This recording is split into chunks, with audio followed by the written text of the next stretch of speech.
Afternoon to all of you. तो बहुत दिनों बाद आप लोगों से मुलाकात हो रही है, हैं? हाँ, पढ़ाई वढ़ाई ठीक चल रही है आप लोगों की? Very good. तो अच्छा, इस क्लास में ऐसा कौन है जो पहली बार आया है, जिसने हमारी कोई क्लास नहीं पढ़ी? अच्छा, क्या नाम है बेटा तुम्हारा? स्वाति। क्या किया है तुमने सब्जेक्ट्स, और कहाँ से किया बेटा? अच्छा, तुम्हारा? शिवानी। हाँ, अपने बारे में बताओ, क्या पढ़ाई लिखाई किया? अच्छा, कहाँ से? आईटी से? Very good. तुम्हारा? हाँ,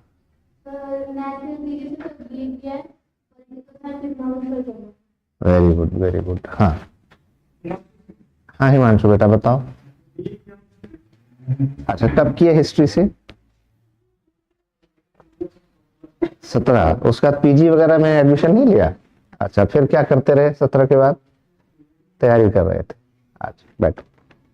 हाँ हाँ, अक्षत बताओ अपने बारे में। बीएससी सेकेंड ईयर है अभी। कहाँ से कर रहे हो बेटा? कानपुर यूनिवर्सिटी से। ठीक। So I welcome you all in this maiden class of ethics, integrity and aptitude. तो आपके यूपीएससी का जो सिलेबस है उसमें मेन एग्जाम में जनरल स्टडीज का जो पेपर 4 है वो आपका ये कहलाता है एथिक्स, इंटीग्रिटी और एप्टीट्यूड। तो अब इसमें 3 शब्द हैं, ethics, integrity and aptitude. Ethics के लिए हम लोग आमतौर पर हिंदी में नीति शास्त्र शब्द का प्रयोग करते हैं, और इंटीग्रिटी का मतलब होता है सत्यनिष्ठा, सत्यनिष्ठा का प्रयोग करते हैं, और एप्टीट्यूड का मतलब होता है अभिवृत्ति। तो अब ये जो सत्यनिष्ठा, अभिवृत्ति और उसके पहले नीति शास्त्र, ये शब्द है, इसके मायने क्या हैं ये समझना चाहिए, क्योंकि ये सुना और पढ़ा तो हम लोगों ने शब्द बहुत पहली बार, कई बार पढ़ा होगा। ये एथिक्स, इंटीग्रिटी, एप्टीट्यूड ये सुने भी होंगे। आप कोई भी एग्जाम देते हैं किसी कंपटीशन में, आ जाओ बेटा, तो उसमें एक एप्टीट्यूड टेस्ट होता है। तो आपके जनरल स्टडीज का जो प्रीलिम्स का पेपर 2 है उसको भी हम लोग आमतौर पर बोलचाल की भाषा में CSAT, civil services aptitude test कहते हैं। इस तरह से जब आप बैंकिंग सर्विसेज में जाते हैं तो उसका बैंकिंग एप्टीट्यूड का एक अलग से टेस्ट होता है। अगर आप एयरफोर्स वगैरह में अप्लाई करते हैं, उसमें अगर जाते हैं तो pilot aptitude battery test, PABT कहलाता है, वो होता है। तो ये कहने का मेरा मतलब ये है कि ऐसा नहीं है कि ये शब्द आपने पहले कभी सुना नहीं, या आज आप पहली बार जब यूपीएससी का मेन एग्जाम के जनरल स्टडीज का पेपर 4 पढ़ने जा रहे हैं तो आपके सामने जीवन में पहली बार एक ये शब्द आया, एथिक्स, इंटीग्रिटी और एप्टीट्यूड। ऐसा नहीं है। हाँ, ये हो सकता है कि एथिक्स, इंटीग्रिटी और एप्टीट्यूड का जो अर्थ है वो शायद आपको ना स्पष्ट हो, या जो माने आपको पता हो वो सही ना हो, या उससे ज्यादा कुछ और भी हो उसमें। तो हम एक एक करके पहले तो इसको समझेंगे कि ये एथिक्स, इंटीग्रिटी और एप्टीट्यूड क्या होता है। दूसरी बात यह है कि कोई भी कंपटीशन हो, कोई भी एग्जाम हो, जब हम उसकी तैयारी करते हैं तो सबसे पहला काम हमें यह करना चाहिए कि उसका सिलेबस सबसे पहले ध्यान से पढ़ना चाहिए और पूरा पढ़ना चाहिए। सरसरी तौर पर नहीं, या बिना सिलेबस पढ़े तैयारी करेंगे तो जो कंपटीशन में आपको कामयाबी मिलनी चाहिए वो मुश्किल हो जाएगी। तो पहले सिलेबस देखेंगे, उसके बाद इस सिलेबस को जब हम पढ़ रहे हैं, देख रहे हैं, तो उसमें कुछ शब्द बार बार इस्तेमाल हुए हैं जो कि आपके इस पेपर में यूनिट्स और टॉपिक्स और सब्जेक्ट्स और चैप्टर्स के रूप में दिए गए हैं, जैसे कि एटीट्यूड, एप्टीट्यूड, वैल्यूज, मॉरलिटी,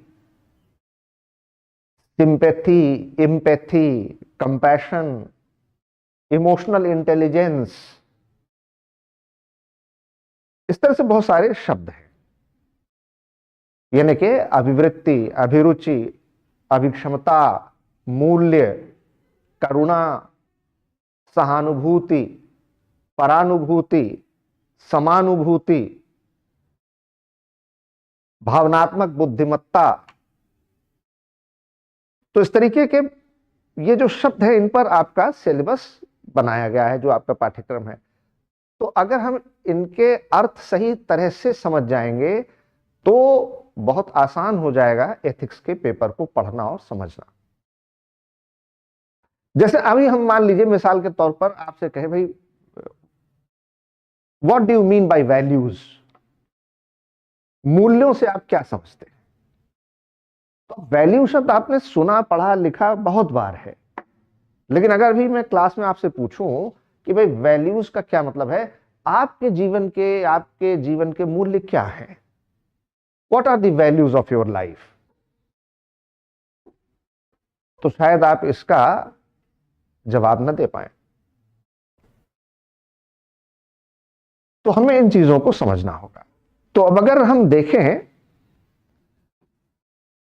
तो उसके बाद एक मन में सवाल ये उठता है कि भाई ये एथिक्स, इंटीग्रिटी, एप्टीट्यूड का पेपर यूपीएससी ने आखिर क्यों जोड़ा, क्या जरूरत थी, और क्या नैतिकता का पाठ पढ़ाने से कोई व्यक्ति नैतिक हो जाता है? एथिक्स पढ़ने से किसी का कंडक्ट एथिकल हो जाता है?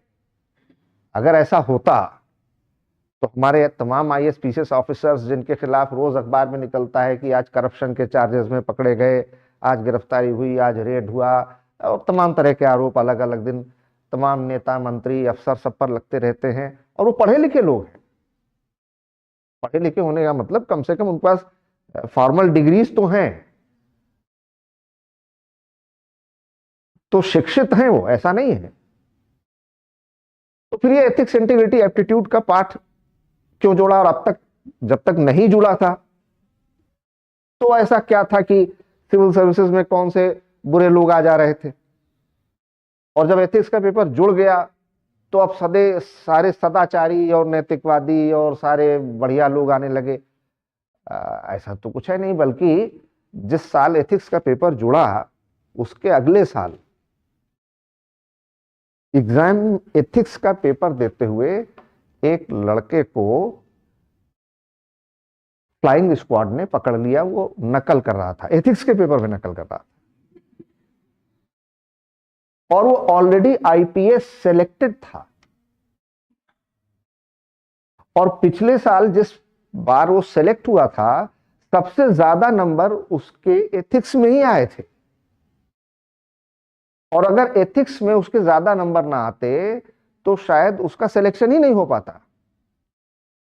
और उसको आईएएस में चूंकि बेहतर एक सर्विस और चाहिए थी, उसकी कोशिश कर रहा था, इसलिए उसने फिर एथिक्स के पेपर में नकल किया। हो सकता है और में भी किया हो, उसमें न पकड़ा गया हो, लेकिन इसमें पकड़ा गया, और सर्विंग आईपीएस ऑफिसर था।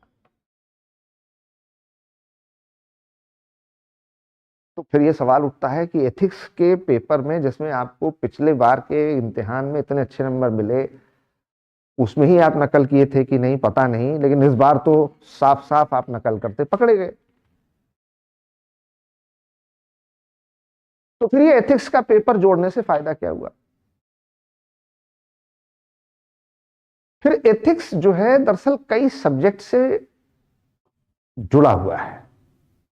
जितने भी हम सब्जेक्ट्स पढ़ते हैं ह्यूमैनिटीज में, आर्ट्स में, सोशल साइंसेज में, उसमें एथिक्स 4 विषयों में पढ़ाया जाता है। पहला तो फिलॉसफी, दूसरा है सोशियोलॉजी, तीसरा है साइकोलॉजी, और चौथा है पब्लिक एडमिनिस्ट्रेशन। ये 4 सब्जेक्ट्स हैं जिनमें एथिक्स को थोड़ा थोड़ा अपने अपने तरीके से पढ़ा जाता है। तो समाजशास्त्र, दर्शन शास्त्र, मनोविज्ञान और लोक प्रशासन, ये 4 विषय हैं जिनमें आप नीति शास्त्र के बारे में पढ़ते हैं। लेकिन जो हमारा सिलेबस यूपीएससी ने डिजाइन किया है, इसमें किसी एक सब्जेक्ट से नहीं बल्कि चारों सब्जेक्ट से मिला जुला करके सिलेबस बनाया है। तो इस सिलेबस में न सिर्फ केवल सोशियोलॉजी है, न सिर्फ फिलोसफी है, न सिर्फ साइकोलॉजी है, न सिर्फ पब्लिक एडमिनिस्ट्रेशन है, rather it is a mixed of all these subjects. सारे विषयों को इसमें मिला दिया गया। तो न तो ये सिर्फ सोशियोलॉजी बचा, न तो ये साइकोलॉजी बचा, न पब्लिक एड और न ही फिलॉसफी, ये सबका मिश्रित रूप हो गया। और जो आपके जीएस मेन एग्जाम में यूपीएससी के 4 पेपर हैं, उनमें सबसे छोटा सिलेबस, सबसे कम, सबसे आसान एथिक्स का ही पेपर है। इसमें अगर आप देखें तो कुल मिला जुला करके ये सिलेबस को अगर आप पढ़ें तो नीति शास्त्र, मानवीय से संबंध, ये सारा सिलेबस है।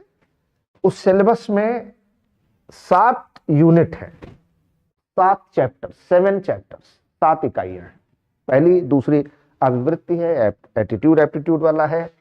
उसके बाद सिविल सेवा के लिए अभिरुचि तथा बुनियादी मूल्य, सत्यनिष्ठा, भेदभाव, aptitude and foundational values for civil services, integrity वगैरह है। और 7, कुल 7 चैप्टर्स है, मात्र केवल 7। भावनात्मक समझ, इमोशनल इंटेलिजेंस, और इस तरीके से ये आपका जो सिलेबस है, इसमें 7 यूनिट्स है टोटल। और 7 यूनिट्स के अलावा अब इसमें जो 8वां है वो है केस स्टडी। तो इस तरीके से अगर हम सिलेबस को पढ़ें, जो पाठ्यक्रम है इथिक्स का, उसको हम 2 हिस्सों में बांट सकते हैं। 7 चैप्टर्स, 7 अध्याय और एक केस स्टडी। इसको हम हिंदी में भी केस स्टडी ही लिखेंगे। वैसे विषय परीक्षण, वस्तु परीक्षण, इस तरीके के शब्दों का इस्तेमाल होता है, लेकिन आप केस स्टडी ही लिखिए। तो केस स्टडी क्या होती है, केस स्टडीज कैसे करना चाहिए, केस स्टडी में अगर कुछ पूछा जाता है तो उसका सवाल जवाब हम कैसे देंगे, इसको भी देखेंगे, पढ़ेंगे, समझेंगे। अब जीएस में जो आपके पेपर 1, 2, 3 एंड पेपर 4, जो 4 प्रश्न पत्र हैं, और आपको पता है कि यूपीएससी में हर पेपर जो है जीएस का कितने नंबर का है, 250 मार्क्स। तो पेपर 1, पेपर 2, पेपर 3 में अगर आप 150 से 160 के बीच में स्कोर कर रहे हैं, इतना नंबर ले आ रहे हैं, तो बहुत अच्छा स्कोर माना जाएगा इसको। ये कहा जाएगा कि आपने जीएस का पेपर अच्छा किया है, आपकी सफलता की संभावनाएं बहुत बेहतर हैं। You have a very good opportunity of selections and you have done fairly good. लेकिन एथिक्स का एक पेपर ऐसा है जिसमें कि आप अगर थोड़ी सी बस समझदारी से काम लें, और सिलेबस सबसे छोटा है, सबसे आसान है, उसको आप थोड़ा सा कायदे से पढ़ लें, तो बहुत आराम से आप इसमें 180 से 190 नंबर ला सकते हैं। यानी कि एथिक्स का पेपर आपको एक क्वांटम जंप दे सकता है आपके सिलेक्शन में। तो अगर आप में से जितने सारे लोग सिविल सर्विसेज यूपीएससी का मेन एग्जाम दे रहे हैं, उन सब में आपने पेपर 1, 2, 3 में 150 से 160 के बीच में कुछ भी स्कोर किया, तो कोई 2 नंबर आगे, 3 नंबर पीछे, कुछ इस तरीके से है। किसी को 152 मिला, किसी को 156 मिला, किसी को 149 मिला, किसी को 158 मिला, 2-4 नंबर का फर्क है। लेकिन अगर आप में से किसी ने पेपर 4 में 185 पा लिया, 180 से ऊपर कुछ भी पा लिया, तो आपकी सीधे जंप है 20 to 30 मार्क्स का।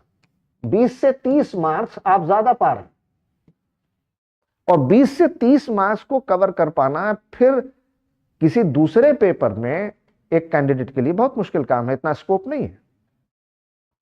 तो एथिक्स में आप बहुत अच्छा स्कोर कर सकते हैं, बहुत अच्छे नंबर ला सकते हैं।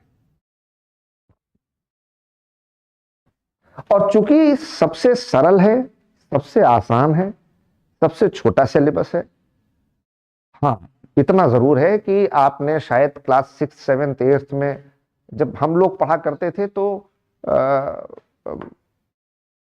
अर्ली 80s और 70s की बात मैं बता रहा हूं, उस समय हम लोग के 7th और 8th के क्लास में एक सब्जेक्ट पढ़ाया जाता था, मॉरल साइंस। अब पता नहीं अब पढ़ाया जाता है कि नहीं पढ़ाया जाता है। तो और वो सबसे हम लोग को बोरिंग क्लास लगता था, और होता था यार इसमें क्या पढ़ना है, किसी तरह से बस नंबर आ जाए, पास हो जाए ना इसमें। और कोई बाकी हम लोग सारे सब्जेक्ट्स खूब पढ़ते थे, घर पे होमवर्क करते थे, टेस्ट की तैयारी करते थे, एग्जाम की तैयारी करते थे, मॉरल साइंस को कोई हम लोग तवज्जो नहीं देते थे, कोई उस और ख्याल ही नहीं देते थे। और उसके बाद फिर कभी जीवन में हम लोगों ने शायद मॉरल साइंस नाम का सब्जेक्ट नहीं पढ़ा। फिर आप चाहे साइंस साइड के स्टूडेंट हो, आर्ट्स का, कॉमर्स, लॉ, मैनेजमेंट, इंजीनियरिंग, किसी भी साइड से हो, आपने हाई स्कूल इंटर बोर्ड किया, फिर आप बीकॉम कर रहे हैं कि बीए कर रहे हैं कि मैनेजमेंट में हैं कि लॉ में हैं कि आप क्या पढ़ रहे हैं, फिर आपने जीवन में फिर कभी मॉरल साइंस जैसा सब्जेक्ट नहीं पढ़ा, तो आपका टच एकदम से छूट गया। और जो पढ़ा भी था 7th 8th में अगर कभी, तो उस समय भी ध्यान से नहीं पढ़ा था, तो वो दरअसल कहें कायदे से तो आपने मॉरल साइंस भी नहीं पढ़ा। चैप्टर जरूर था, सब्जेक्ट जरूर था, एग्जाम पास किया। अब जब आप जीएस के पेपर में, यूपीएससी के मेन एग्जाम में पहुंचे हैं प्रीलिम्स क्वालिफाई करने के बाद, तो अब ये एक फुल पेपर है और 250 मार्क्स का, यानी इसके इक्वल वेटेज है, एक समान, एक भारांक, एक बराबर। जो नंबर 1 है, पेपर 1, पेपर 2, पेपर 3, ये भी 250 के हैं, और पेपर 4 भी 250 का है, यानी इक्वल वेटेज है। एडवांटेज क्या है, फायदा क्या है, लाभ क्या है कि आप इन 3 पेपर में 250 में 190 या 200 तो असंभव है, 170 180 के ऊपर आप संभव नहीं पहुंच पाए, 150 160 is a very good score. लेकिन एथिक्स में आप 180 290 190 भी पा सकते हैं। तो इसलिए अगर थोड़ा सा मेहनत करेंगे, ध्यान देंगे, तो ये पेपर आपको सिलेक्शन में काफी मदद करेगा।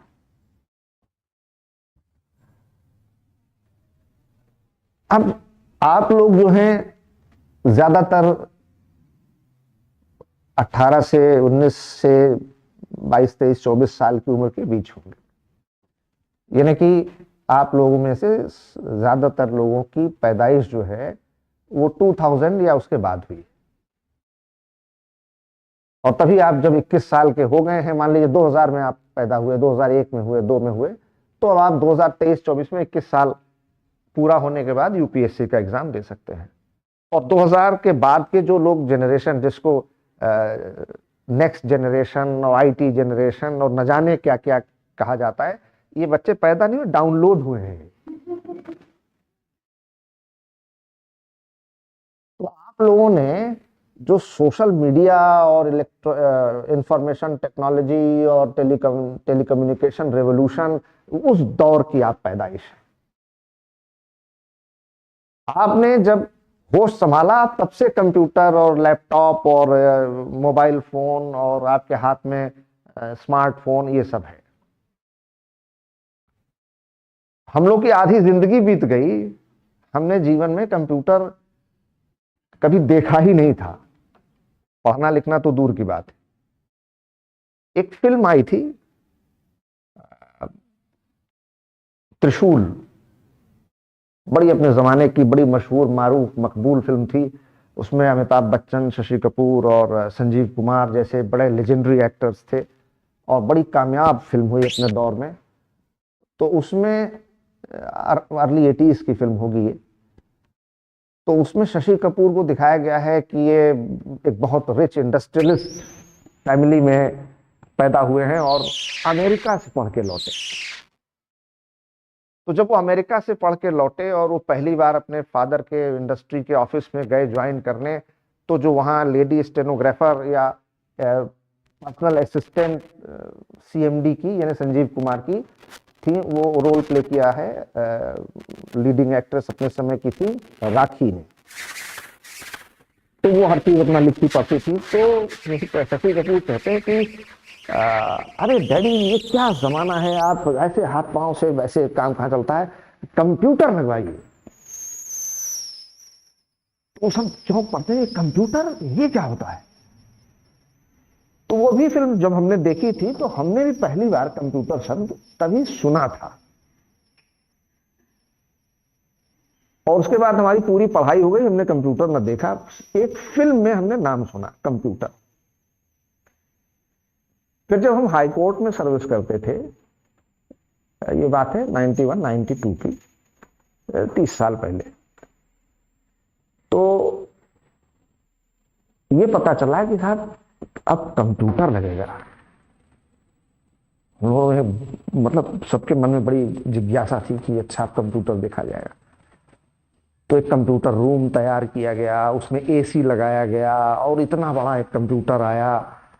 और उसमें हम लोग को जब पहली बार दिखाने के लिए ले जाया गया कि अब आपको इस पर काम करना है, सीखना है, तो ये होता था पहले जूता चप्पल बाहर निकाल दीजिए, और जैसे भगवान के मंदिर में दर्शन के लिए जा रहे हों, और फिर उसमें बूट और रीबूट, और तब फ्लॉपी लगा करती थी, और उसमें बताया गया कि रैम होता है, इसमें रोम होता है, और बस कुछ समझ में नहीं आ रहा था, पता नहीं क्या है, और डी बेस है, और कुछ नहीं समझ में आया।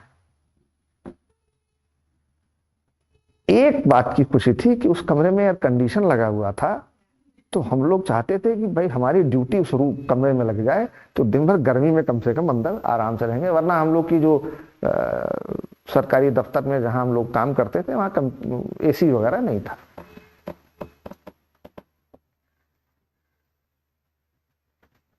तो उस दौर के जो बच्चे थे, यानी 70s 80s 90s में, ये लोग अपनी गर्मी के जो एज ग्रुप के लोग हैं, वो हम लोग गर्मी की छुट्टियों में या तो अपने दादी बाबा, आजी बाबा या नाना नानी के यहाँ जाया करते थे। हमारे यहाँ गर्मी की छुट्टियों का मतलब होता था गांव जाना,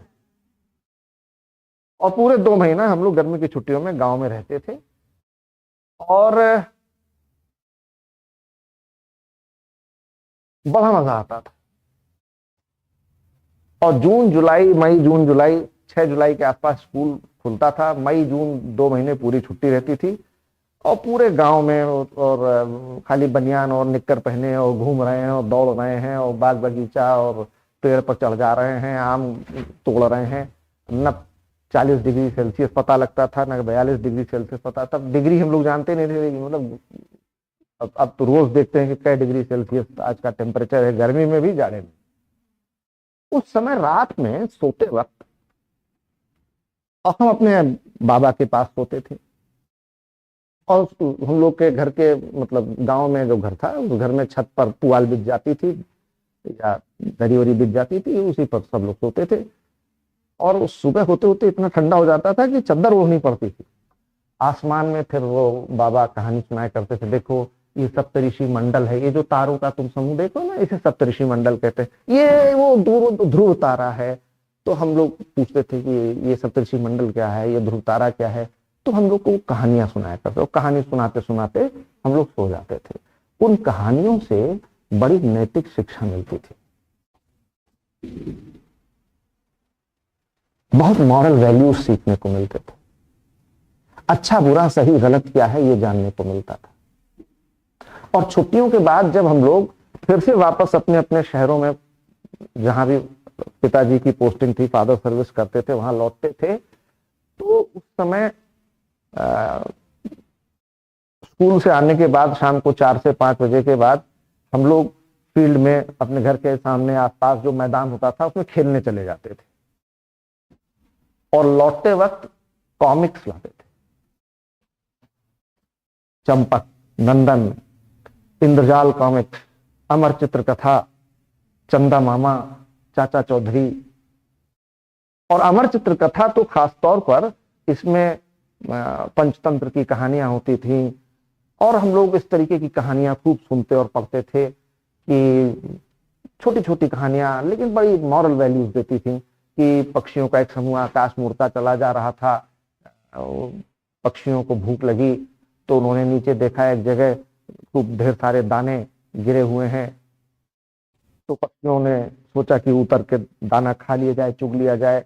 तो उस पक्षियों के समूह का जो सरदार था उसने कहा नहीं नहीं, नीचे मत उतरो, यहाँ बहेलिया ने जाल बिछाया है, क्योंकि यहाँ दाना तो बिखरने का कोई मतलब नहीं है, यहाँ कोई फसल नहीं है, कोई खेती नहीं है।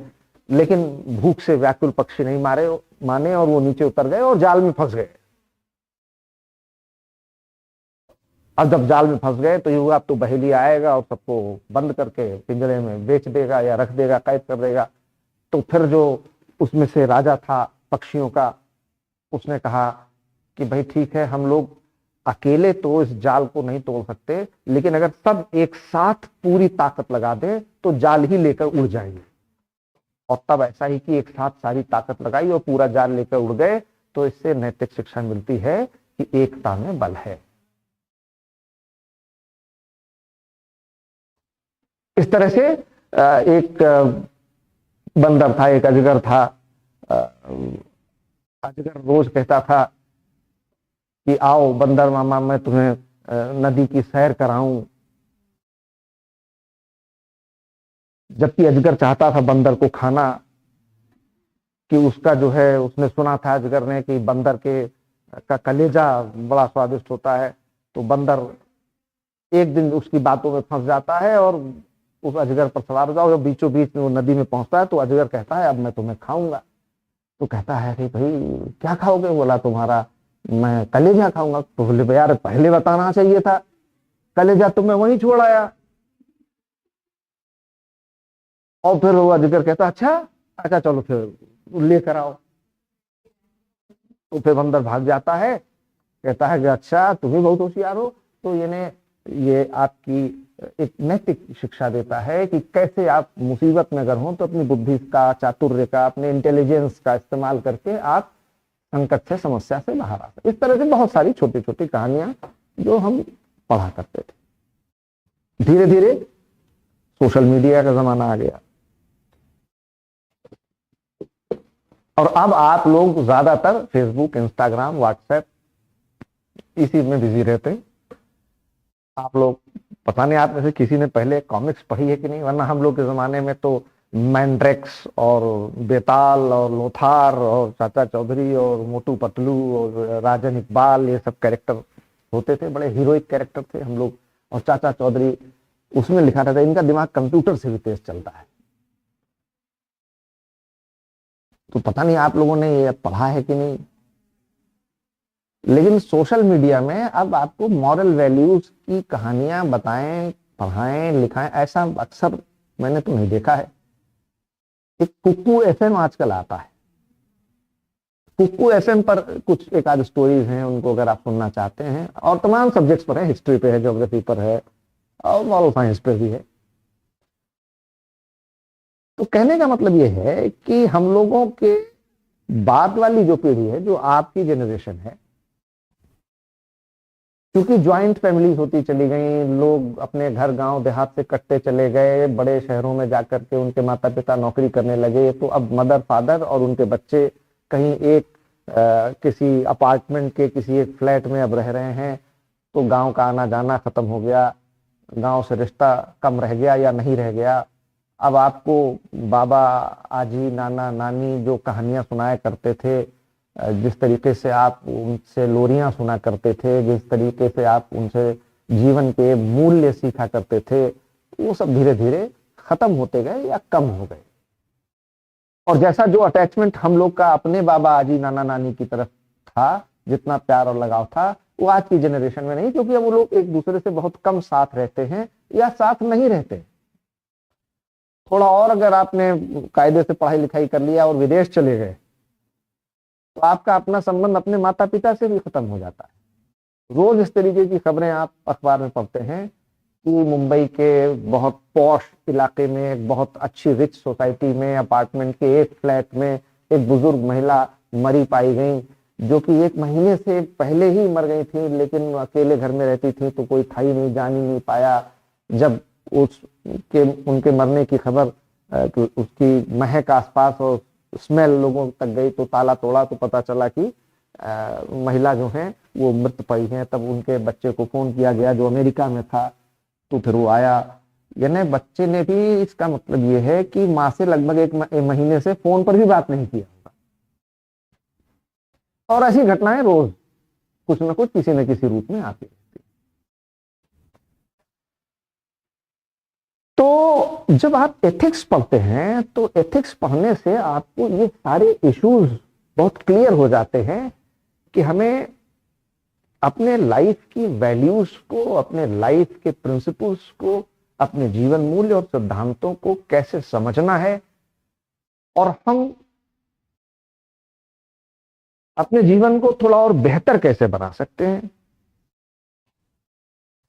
इस भाग दौड़ भरी जिंदगी में, इस आपाधापी में, अपने जो करियर और पढ़ाई और कंपटीशन को लेकर स्ट्रेस है, डिप्रेशन है, रिलेशनशिप मैनेजमेंट, संबंधों में तनाव और उसका प्रबंधन आजकल एक बहुत बड़ी समस्या है। तो इसमें तमाम इश्यूज ऐसे हैं जो एथिकल मॉरल वैल्यू से जुड़े हैं, जैसे कि लिव इन रिलेशनशिप, कि आप जिस शख्स को, वो चाहे लड़का लड़की आप में से जो भी हो, इतना मोहब्बत इतना प्यार करते हैं कि बिना शादी किए एक दूसरे के साथ शादीशुदा जैसे रिश्तों में रह रहे हैं, और किसी बात पर दोनों में कुछ कहा सुनी हुई और फिर किसी ने एक दूसरे को जहर दे के मार दिया, किसी ने गला दबा के मार दिया, किसी ने लाश के टुकड़े टुकड़े करके एक बड़े से सूटकेस में भरकर फेंक दिया, ये कर दिया वो कर दिया। यानी कि we are as a society suffering from moral crisis. हमारा समाज नैतिक मूल्यों के संकट से गुजर रहा है। अब हमारा समाज अगर नैतिक संकट के मूल्यों से गुजर रहा है, तो फिर हमारी व्यवस्था, हमारी राजनीति, हमारे परिवार, हमारे घर दफ्तर, सब जगह ये समस्याएं आपको देखने को मिलेंगी।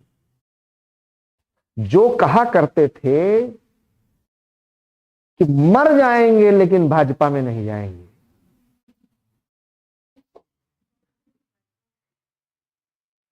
वो ये कहने के 1 महीने बाद ही, 2 महीने बाद ही भाजपा में चले गए। और पहली बार नहीं गए, बार बार गए, कई बार गए, और अभी कब तक रहेंगे ये भी तय नहीं है। और जिनको छोड़कर गए वो 9वीं पास नहीं है जितनी 9 बार वो मुख्यमंत्री की शपथ ले चुके हैं।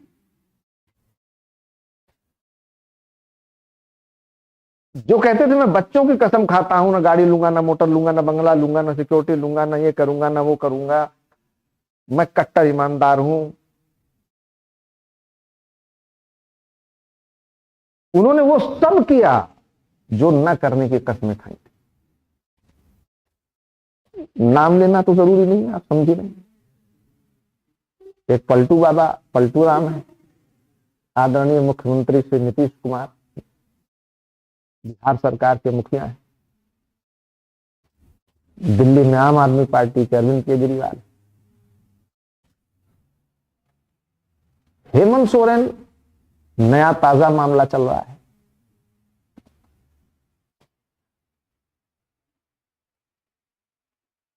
अब उनके ऊपर आरोप बीजेपी ने लगा दिया, सही लगा दिया, गलत लगा दिया। Income tax enforcement directorate CBI जो गैर बीजेपी राजनीतिक दलों के नेता हैं उनको गिरफ्तार कर रही है और छापा मार के बंद कर रही है। बीजेपी बदले की भावना से काम कर रही है और बीजेपी विपक्ष को खत्म कर देना चाहती है और बीजेपी XYZ, तो ये सब बातें हम लोग सुनते रहते हैं। और हाँ, ये भी वो सारे भ्रष्टाचारी जिनको बीजेपी सबसे करप्ट कहती थी, जैसे बीजेपी में आए तो उनके खिलाफ जांच भी रुक गई। और वो विपक्ष के नेता और ममता दीदी कहती हैं बीजेपी तो वॉशिंग मशीन है, इसमें गंदे आदमी निकलते हैं उधर से साफ हो जाते हैं जो इसमें ज्वाइन करता है। Washing powder Nirma, washing powder Nirma.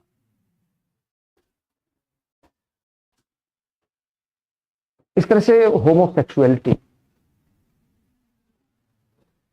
समलैंगिकता, ये सारे इश्यूज आप पढ़ेंगे क्योंकि आपके ऐसे इश्यूज हैं जिनको एक आपका सिलेबस का टॉपिक का एक हिस्सा है जिसको कहते हैं एथिकल डायलेमा, नैतिक द्वंद्व। हमारे आपके जीवन में कई बार ऐसी परिस्थितियां आती हैं जबकि हम ये नहीं समझ पाते कि हमें क्या करना चाहिए। हमें एक्स करना चाहिए, वाई करना चाहिए, हमें ये निर्णय लेना चाहिए, हमें ये निर्णय लेना चाहिए, हमारा फैसला सही है या गलत है। हम इस द्वंद्व में फंस जाते हैं कि हम क्या करें, ये अच्छा है, ये बुरा है, ये गलत है, ये सही है। और इसलिए हमारे मन में दो हिस्से होते हैं, एक कहता है कि ये करो, दूसरा कहता है वो करो। एक पाप बुद्धि होती है, एक पुण्य बुद्धि होती है। पाप बुद्धि कहती है नहीं नहीं अपना हित देखो, अपना फायदा, अपना। जो पुण्य बुद्धि आपके अंदर की है वो कहती है नहीं नहीं नहीं अपना फायदा, अपना हित नहीं, ये करना चाहिए। द्वंद्व चलता है, डायलेमा। ऐसे में अगर आपके एथिकल वैल्यूज, मॉरल वैल्यूज और प्रिंसिपल्स क्लियर हैं तो डायलेमास तो फिर भी आएंगे, द्वंद्व और समस्याएं तो फिर भी आएंगी, लेकिन आप बेहतर निर्णय ले पाएंगे और उन समस्याओं से निकल सकेंगे। मिसाल के तौर पर आप में से यूपीएससी की तैयारी करते हुए कोई एक लड़का एक लड़की आपस में रिलेशनशिप में आ गए, उनमें दोस्ती हो गई, प्यार हो गया और लड़का उसके बाद सिलेक्शन पा गया, आईएएस आईपीएस उठ हो गया। अब लड़की ने कहा भाई अब शादी कर लेना चाहिए, तो लड़के ने कहा कि हाँ बिल्कुल अब कर लेते हैं। अच्छा मैं मम्मी से बात करता हूँ। अब मम्मी कहाँ से आ गई?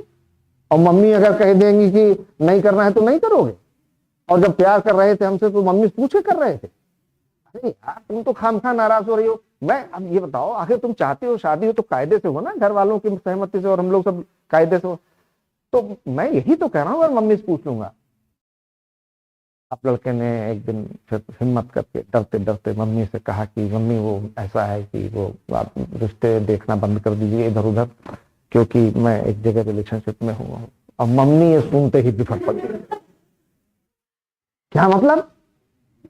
और खबरदार जो तुमने जो है उस लड़की से शादी किया, मैं उसी दिन जहर खा के मर जाऊं।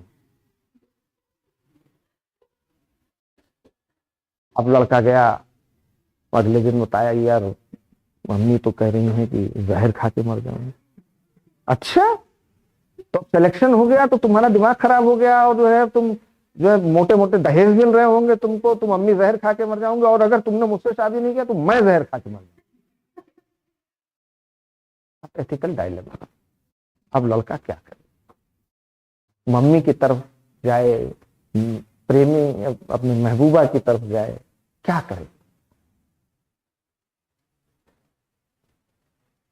Ethical dilemma.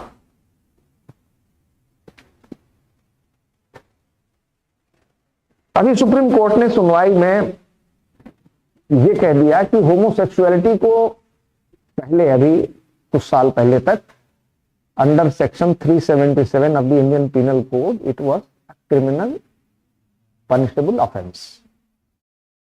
समलैंगिकता धारा 377 भारतीय दंड संहिता में एक दंडनीय अपराध थी, लेकिन सुप्रीम कोर्ट ने उसको अपराध की श्रेणी से बाहर कर दिया।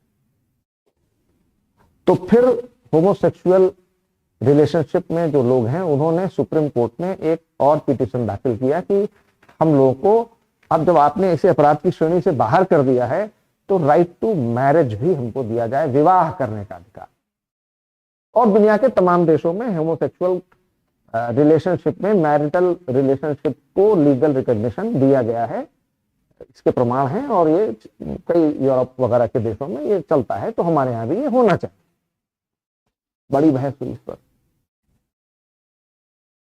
और जस्टिस डीवाई चंद्रचूड़ की अध्यक्षता में कॉन्स्टिट्यूशनल बेंच बनी। फाइनली बहुत लंबे बहस मुबाहिसे के बाद सुप्रीम कोर्ट ने फैसला दिया कि हम होमोसेक्सुअल रिलेशनशिप में मैरिज की अनुमति नहीं दे सकते, हम सिविल यूनियन का दर्जा दे सकते हैं कि आप लोग साथ रह तो सकते हैं लेकिन विवाह करने का अधिकार नहीं होगा, क्योंकि जैसे विवाह करेंगे तो लॉ में मैरिज डिफाइंड है, किसे कहेंगे? तो मैरिज में जो पहला लॉ का पहला सेंटेंस ही है डेफिनेशन में, that it is a relationship between two adults of different sex, man and woman, महिला और पुरुष के बीच। और फिर उसमें जो महिला होगी वो अपने बच्चे की माँ होगी, जो पुरुष होगा वो अपने बच्चे का पिता होगा। तो फिर उत्तराधिकार, उसी तरफ से सक्सेशन और इनहेरिटेंस के राइट्स तय होंगे, फिर एडॉप्शन के राइट्स तय होंगे, फिर उस हिसाब से संपत्ति बटेगी। अब आपका सोल्यूशन कितना सही है कितना गलत है, क्योंकि आपने जो सोल्यूशन दिया है वो तो आपके हिसाब से सही ही है, तभी तो आपने सोल्यूशन दिया है। आपने जो उस समस्या का समाधान दिया है तभी दिया है क्योंकि आपको लगता है यही सही है। लेकिन वो एग्जामिनर के व्यू पॉइंट से सही है कि नहीं, यूपीएससी के व्यू पॉइंट से सही है कि नहीं, सिविल सर्वेंट होने जा रहे हैं आप, उस व्यू पॉइंट से सही है कि नहीं, यूपीएससी का एग्जामिनर तो उस हिसाब से चेक करेगा। जैसे अगर मैं आपसे ही पूछूं कि आप में से कितने लोग हैं जो होमोसेक्सुअलिटी के पक्ष में, हाथ उठाइए। Raise your hands who are in favour of homosexuality. समलैंगिक संबंधों के आप में से कितने लोग पक्षधर हैं? मैं ये नहीं कह रहा हूं आप लोग हैं उसमें रिलेशनशिप में, मैं कह रहा हूं कौन उसे सपोर्ट कर, बस मैं इतना पूछा। कोई नहीं? अरे कमाल है। तो अब आपको या हम जैसे ऐसे लोगों को जो होमोसेक्सुअलिटी के पक्षधर नहीं हैं उनको कहा जाएगा ये दकियानूसी, पिछड़े दिमाग के, रिग्रेसिव, ओल्ड मेंटेलिटी, अभी भी ये दकियानूसी और मध्ययुगीन मानसिकता में जी रहे हैं, और भारत चांद पर पहुंच गया है और दुनिया कहां पहुंच गई है और ये पता नहीं कहा है, ये सब आरोप भी तो लगेंगे ना।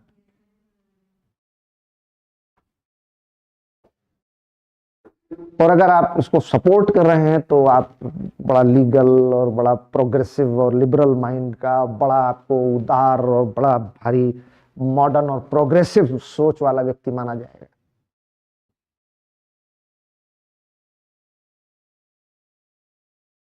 इस तरह से हमारे यहाँ बहुत सारी कास्ट हैं, बहुत सारे रिलीजन हैं। हिंदुस्तान दुनिया का एक वाहिद मुल्क है जहां पर दुनिया के सारे मजहब पाए जाते हैं।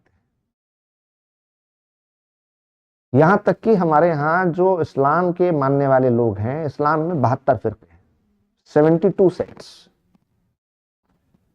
दुनिया का एक वाहिद मुल्क हिंदुस्तान है जहां पर सारे के सारे 72 फिरके मुसलमानों के केवल और केवल हिंदुस्तान में पाए जाते हैं, किसी इस्लामिक देश में भी नहीं पाए जाते। तो सारे रिलीजन पाए जाते हैं, तमाम तरीके के कास्ट हैं, ट्राइब्स हैं। उनको लेकर के हमारे मन में बहुत सारे गलत सही विचार हैं।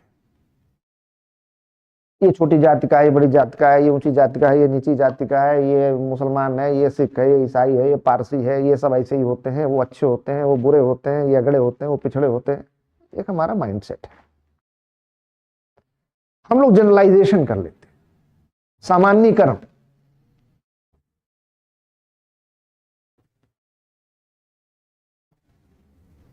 कि अगर ये X Y Z caste community religion का है तो ऐसा ही होगा,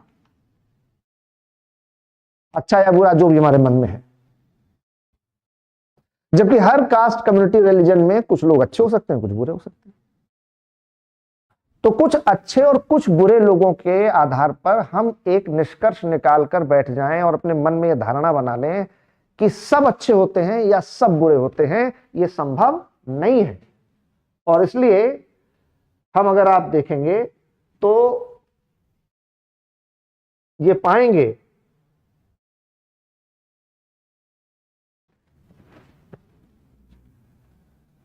कि एथिक्स की फील्ड में हमें एक्सट्रीमिस्ट व्यू को नहीं अपनाना है, एक पक्ष होकर के अपनी बात को नहीं रखना, समझना है।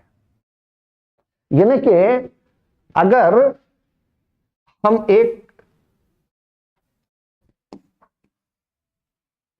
समाज की व्यक्तियों में रेखा खींचे, पी क्यू जिसका नाम हो, if we draw a line of a society named as P Q, और इसको हम कहें P is good, Q is bad, ये जो बिंदु है Q और P, इसमें जो P है वो अच्छा है और Q जो है वो बुरा है, ये 100% यानी मैक्सिमम गुड, 100% अधिकतम अच्छा और बुरा। तो क्या कोई व्यक्ति है हमारे समाज में, हमारे देश में, इस दुनिया में, जो यहां पर हो, केवल यहीं पर? ऐसा हो सकता है? नहीं हो सकता। दुनिया में बुरे से बुरे आदमी में भी आपको कुछ न कुछ एकाध अच्छाइयां तो मिल ही जाएंगी। तो कोई व्यक्ति यहां हो सकता है, दुनिया के अच्छे से अच्छे आदमी में भी एक आध दो कमियां तो मिल ही जाएंगी। यानी हम आप सब, सभी लोग न तो 100% एब्सोल्युटली गुड है, ना 100% एब्सोल्युटली बैड है, ना हम पूर्णतः बुरे हैं, ना हम पूर्णतः 100% अच्छे हैं, हम इनके बीच में कहीं पर हैं। तो हम कम अच्छे या कम बुरे, ज्यादा अच्छे या ज्यादा बुरे, कोई यहां ए पॉइंट पर हो सकता है, कोई बी पर हो सकता है, कोई सी पर, कोई डी पर, कोई ई पर, कोई एफ पर। तो हम ये कह सकते हैं कि जो जितना इधर की ओर बढ़ता दिखाई दे रहा है वो अच्छाई की तरफ है, और जो जितना इधर बढ़ता दिखाई दे रहा है वो बुराई की तरफ है। लेकिन हम सब में कोई भी यहां पर नहीं है और कोई भी यहां पर नहीं है।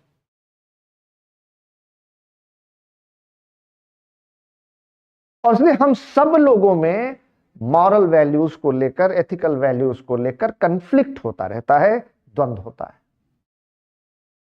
कई बार हम झूठ बोल देते हैं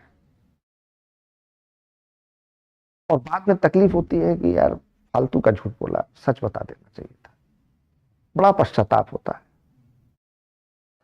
या हमारी वजह से किसी को कुछ नुकसान पहुंच जाता है, या हम किसी को भला बुरा कह देते हैं, या गुस्से में आकर के कुछ ऐसा कह देते हैं कि हमारे रिश्ते टूट जाते हैं, खत्म हो जाते हैं, और बाद में हमें अफसोस होता है, प्रायश्चित करते हैं, पश्चाताप करते हैं, लेकिन कह भी नहीं पाते क्योंकि कहने में हमारा ईगो आता है। मैं क्यों करूं, मैं क्यों माफी मांगू, अच्छा ठीक है मैंने कह दिया था, तो एक बार वो नहीं बोल सकता है या बोल सकती है?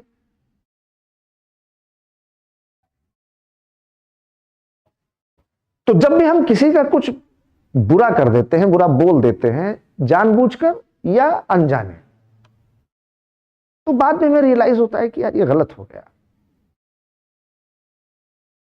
और ऐसा कोई नहीं है जो ये कह दे कि जीवन में हमने कभी कुछ गलत नहीं किया। हम आज तक जितना कुछ किए सब अच्छा किए। क्या हम में से ऐसा कोई यहां पर है जो कह सकता है कि हाँ मैं कह सकता हूं कि मैंने जीवन में कुछ नहीं किया? अच्छा सर आप पूछिए, अच्छा तुमने कभी जीवन में चोरी नहीं की? तो आप एक झटके में आपको याद आएगा हाँ मैंने तो नहीं की, हाँ मैंने नहीं की। लेकिन याद, हाँ जब हम क्लास 1 में थे तो एक बार टॉफी चुरा के खा लिए थे, एक बार मिठाई एक बच्चे के टिफिन से निकाल के खा लिए थे, एक बार नंबर जब कम आए पापा ने पूछा भाई यूनिट टेस्ट में मैथ्स का तुम लोगों का कल टेस्ट था 10 नंबर का, क्या हुआ? तो आए थे 0, बताए 9 नंबर, और 0 लिखा था, नीचे 10 लिखा था, उस 0 को 9 बना के पिताजी को दिखा दिया। तो गलत काम तो यही हुआ ना भाई।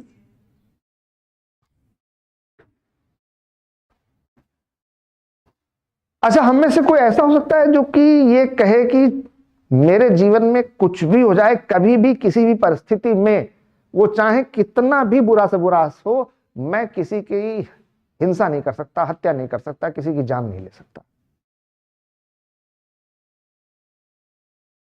हाँ सामान्य परिस्थिति में नहीं ले सकते, लेकिन अब अगर हमारे घर में डकैतों का हमला हो जाए और वो घर में लूटपाट करने लगे और मम्मी पापा को मारने लगे और बहन के साथ गलत करने लगे, तो हम जो भी कुछ कर पाएंगे फिर करेंगे। अगर कुछ कर पाने की स्थिति में होंगे, लाठी डंडा हाथ में जो कुछ मिलेगा उसी से मार देंगे। तो हम ये भी नहीं कह सकते कि नहीं, अब तक नहीं किया है तो आगे नहीं करेंगे।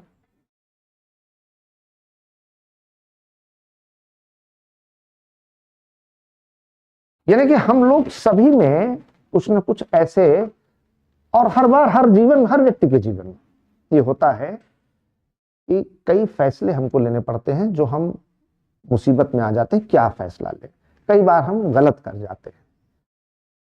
तो नीति शास्त्र दरअसल एक आसान और सरल भाषा में कहे तो किसी व्यक्ति के जीवन में क्या अच्छा है, क्या बुरा है, क्या शुभ है, क्या अशुभ है, क्या पाप है, क्या पुण्य है, क्या उचित है, क्या अनुचित है, इसका अध्ययन करना ही नीति शास्त्र है।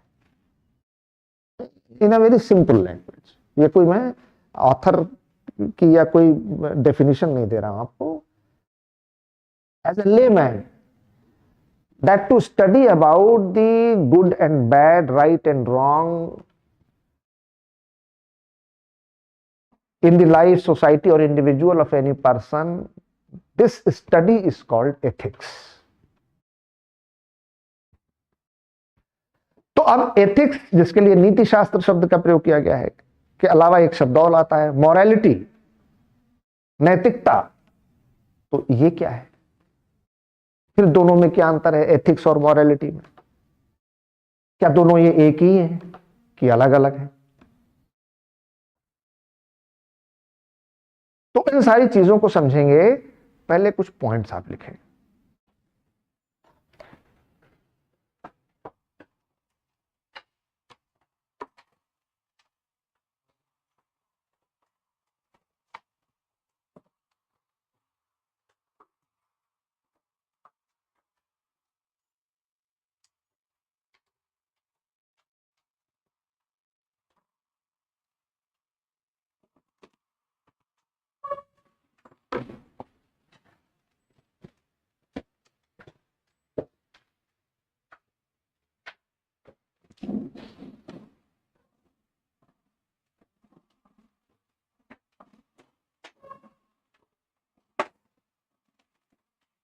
यूपीएससी की मुख्य परीक्षा में, in the main examination of UPSC, लिखो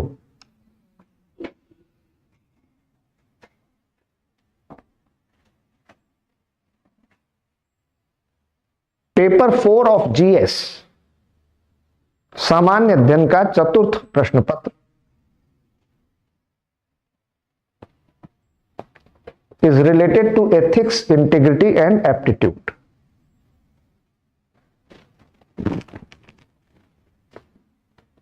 नीति शास्त्र सत्यनिष्ठा और अभिवृत्ति से जुड़ा है।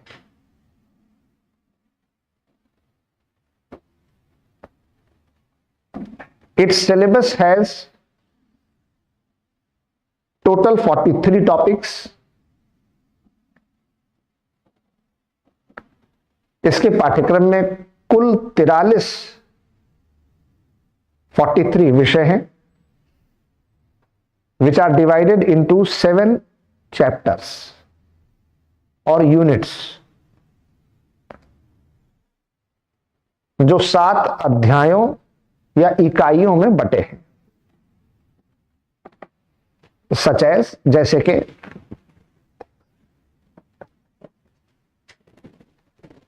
1 ethics and human interface,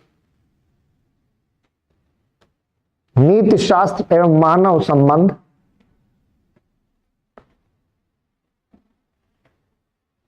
2 human values, मानव मूल्य, 3 एटीट्यूड, अभिरुचि, aptitude, अभिवृत्ति,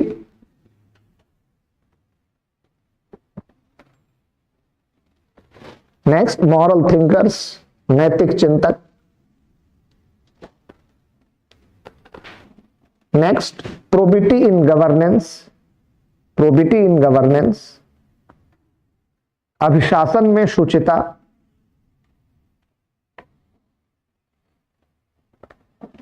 and the last, transparency in governance, अभिशासन में पारदर्शिता।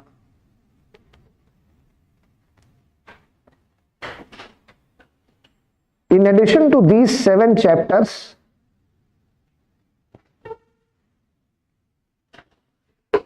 इन 7 अध्यायों के अतिरिक्त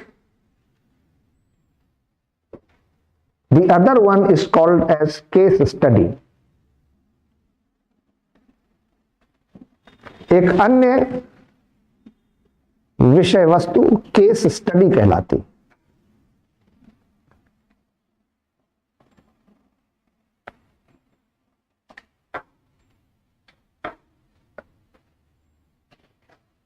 Thus it has 7 plus 1 is equal to 8 chapters. अतः इसमें कुल मिलाकर 8, 7 plus 1, 7 plus 1, 8 अध्याय है।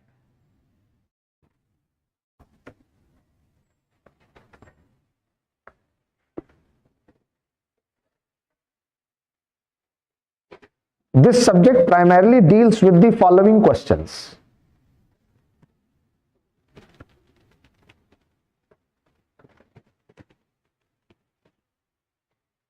यह विषय निम्न प्रश्नों से जुड़ा हुआ है। 1.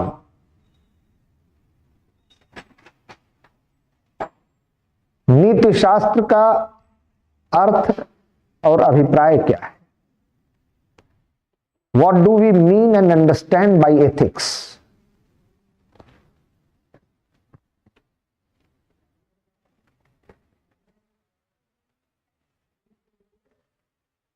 Two, नैतिकता क्या है? What is morality?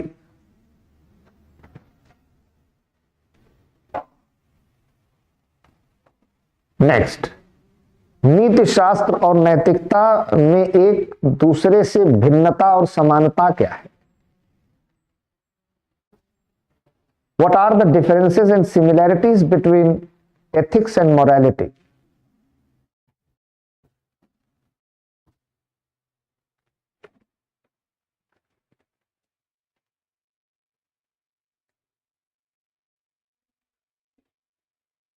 नेक्स्ट, क्या नैतिक मूल्य सदैव स्थिर और स्थायी होते हैं? Do moral values are always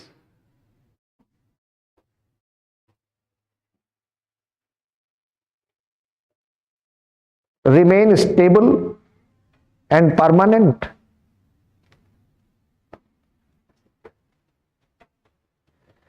या फिर समय, स्थान और परिस्थिति के अनुसार बदलते भी हैं? और do they change with situation, time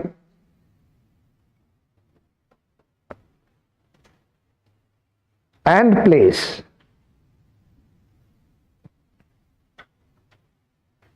next, क्या मनुष्य के सभी कृत्य नैतिक या अनैतिक ही होते हैं? Do all actions of human beings are always moral and immoral?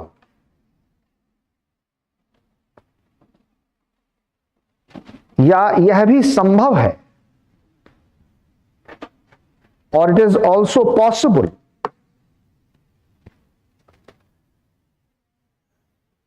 कि कुछ कृत्य न नैतिक हो न ही अनैतिक?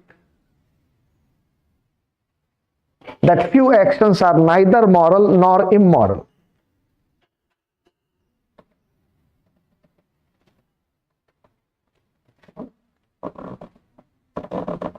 Next, किसी समाज या प्रशासन के लिए नैतिक व्यवस्था क्यों आवश्यक है? Why moral order is essential for any society or government?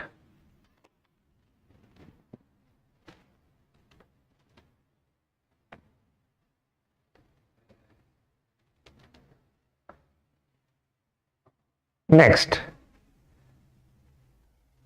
निम्न में क्या अंतर, समानताएं और संबंध है? What are the differences, similarities and relations between the following?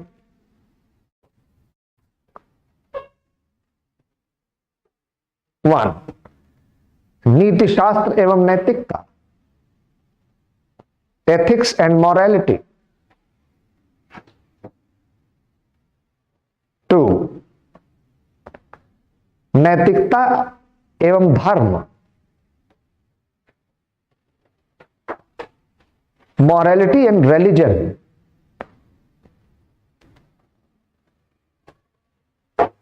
नैतिकता एवं विधि, morality and law.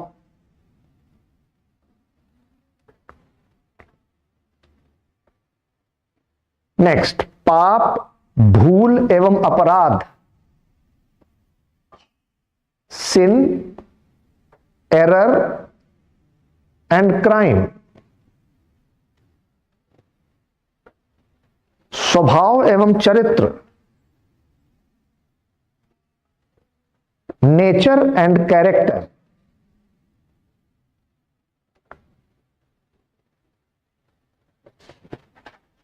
Attitude and aptitude.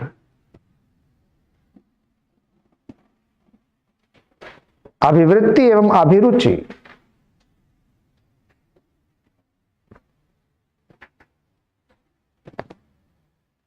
Integrity, impartiality and non partisanship. सत्यनिष्ठा, निष्पक्षता एवं भेदभाव रहित व्यवहार.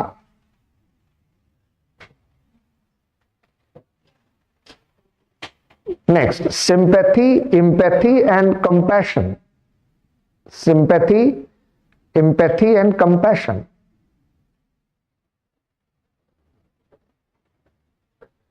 सहानुभूति,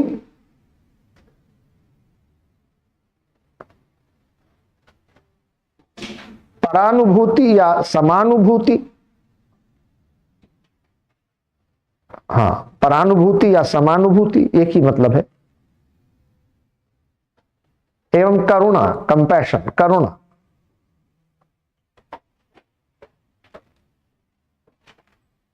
इमोशनल इंटेलिजेंस, भावनात्मक बुद्धिमत्ता.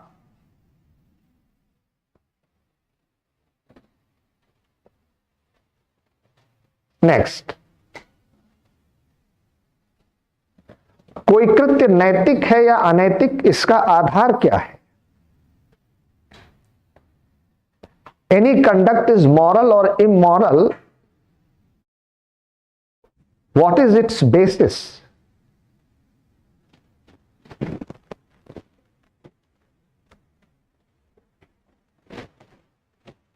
नेक्स्ट, घर, परिवार,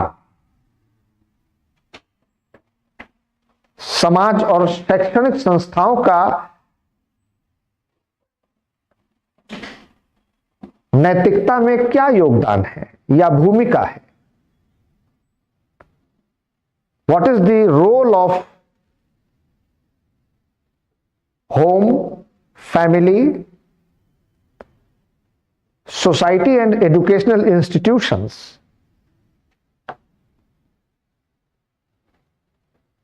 in determination of morality?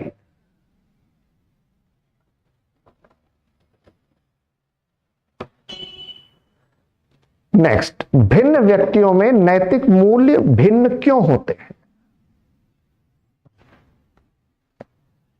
Why do moral values differ from person to person?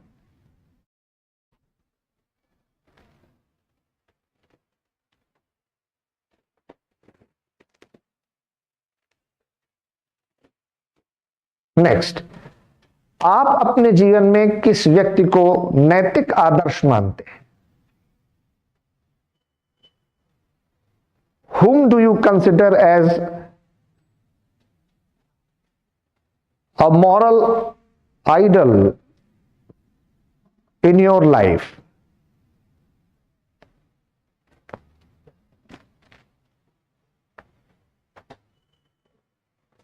Next, नैतिक प्रगति से आप क्या समझते हैं? What do you understand by moral progress?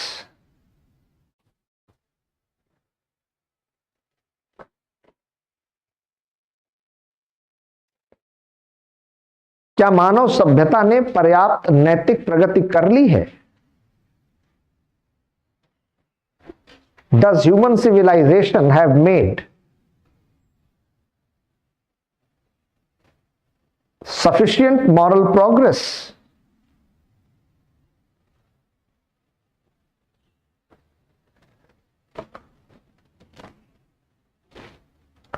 And the last, निजी और सार्वजनिक संबंधों में नैतिकता किस प्रकार भिन्न भिन्न होती है?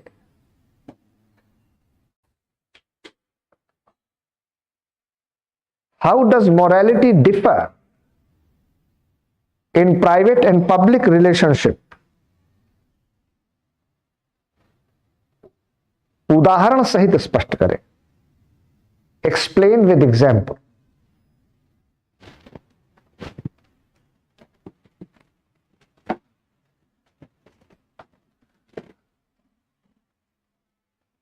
कोई शक, कोई सवाल? तो जब हम लोग अपना सिलेबस एथिक्स का कंप्लीट कर लेंगे तो इन सारे प्रश्नों के जवाब आपको तब तक मिल जाएंगे. अब जैसा कि मैंने आपको बताया कि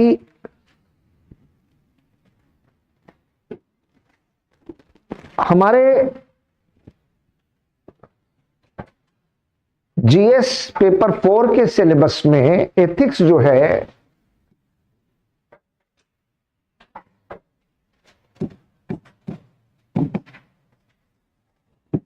it is related to following 4 subjects: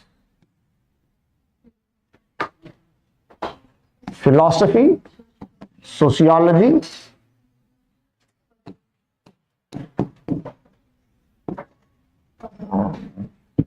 psychology and public health.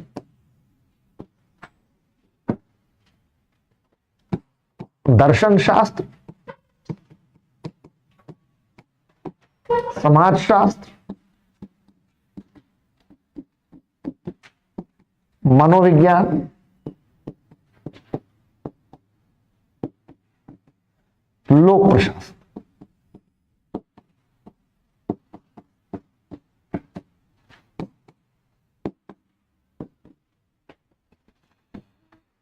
और इसलिए थोड़ी सी समस्या यहां यह है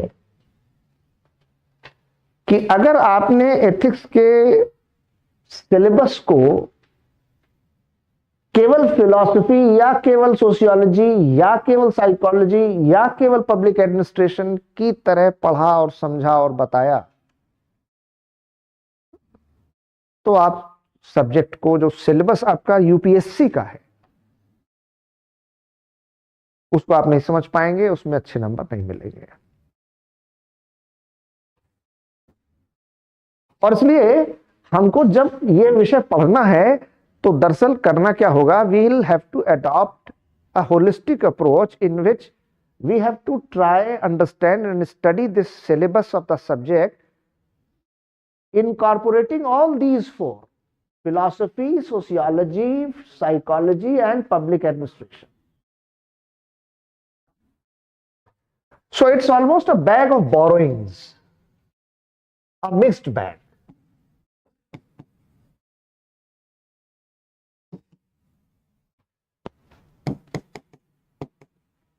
तो ये जो है एक उधारों का झोला है, मिश्रित झोला है.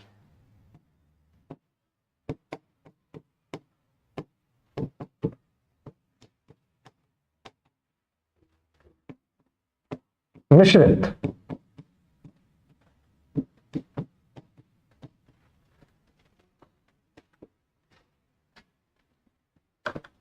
ये इसको पढ़ने के लिए आसान भी बनाती है और मुश्किल भी बनाती है।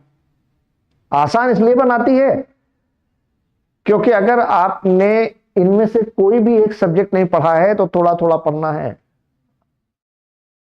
तो आसान है। और अगर आपने एमए फिलॉसफी कर रखा है, एमए सोशियोलॉजी कर रखा है और अब आपको यूपीएससी का एथिक्स का पेपर पढ़ना है तो हमेशा जो आपकी एजुकेशनल बैकग्राउंड जो है इसमें वो बाधा पैदा करेगी। और मैं तो पब्लिक एडमिनिस्ट्रेशन का आदमी हूं तो मेरे साथ तो बड़ी बाधा है।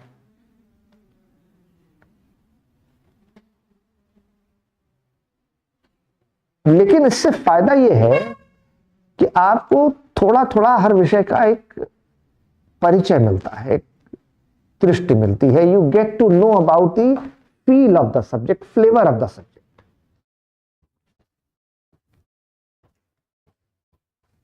और इसमें बहुत सारे ऐसे टॉपिक हैं आगे, खासतौर से जो यूनिट नंबर 7th और 8th है जो आपके करंट से जुड़ा हुआ है, तो इसलिए आपका करंट अफेयर्स भी तैयार होता है।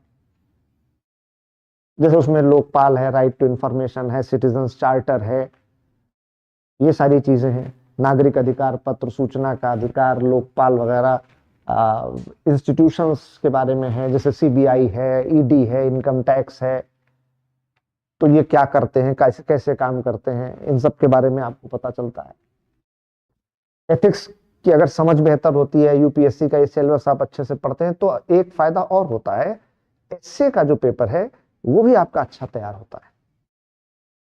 क्योंकि अगर आप पिछले कुछ 4-5 सालों से यूपीएससी के एसए के पेपर को देखें तो वो जो पेपर है वो बड़ा एब्स्ट्रैक्ट टॉपिक पर एसए पूछते हैं, अमूर्त विषय पर।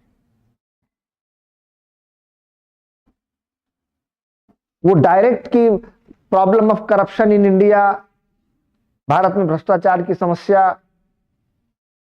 Problem of 21st century in the world, इस पर निबंध नहीं आता है।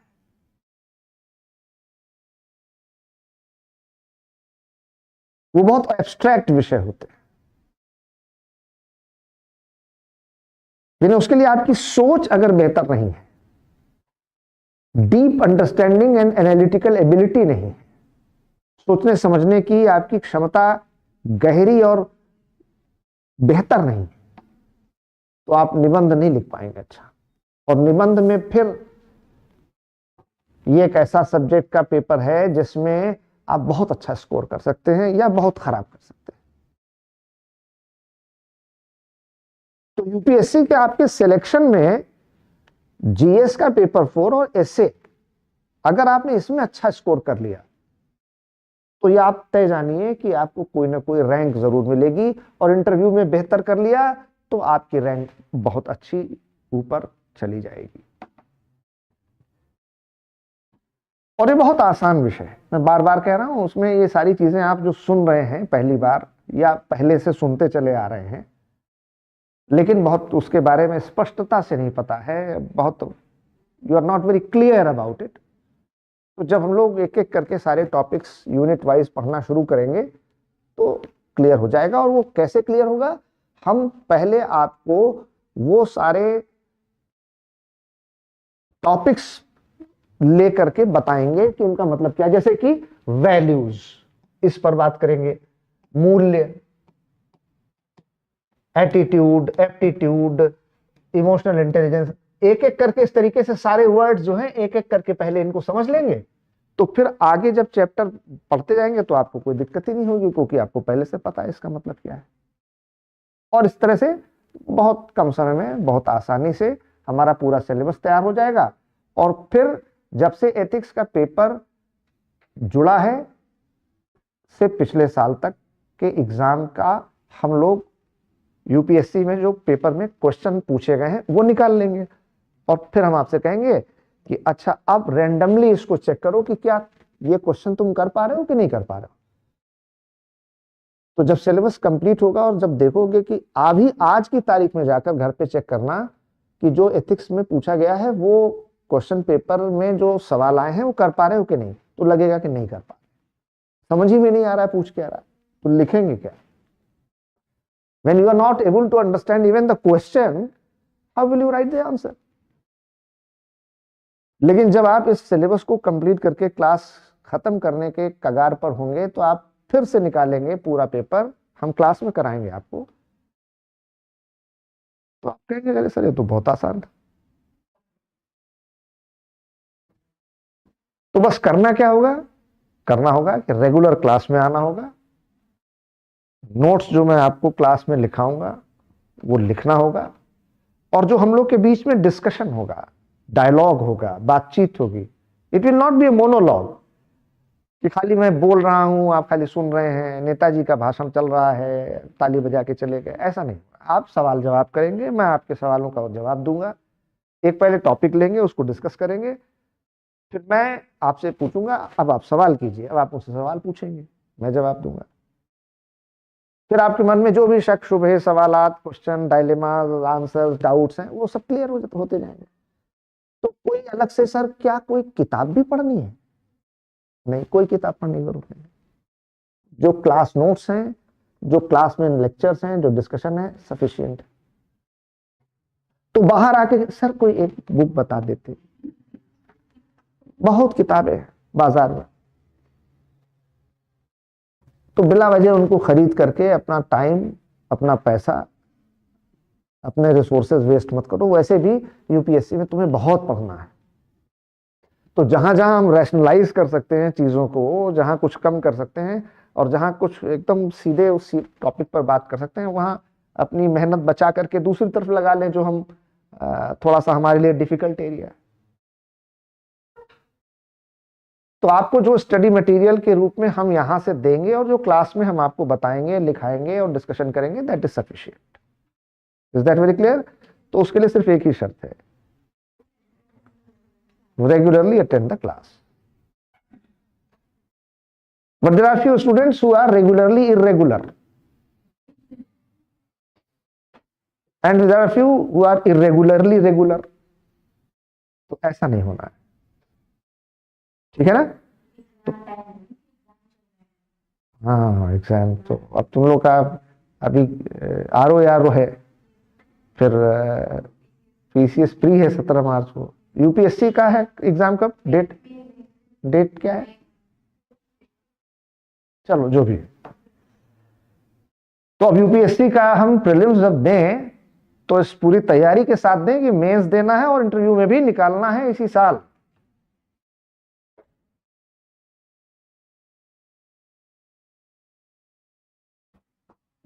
तो बस जुट जाइए आज से और कल से सिलेबस शुरू करते हैं। कोई शक कोई सवाल? All the points clear? Thank you.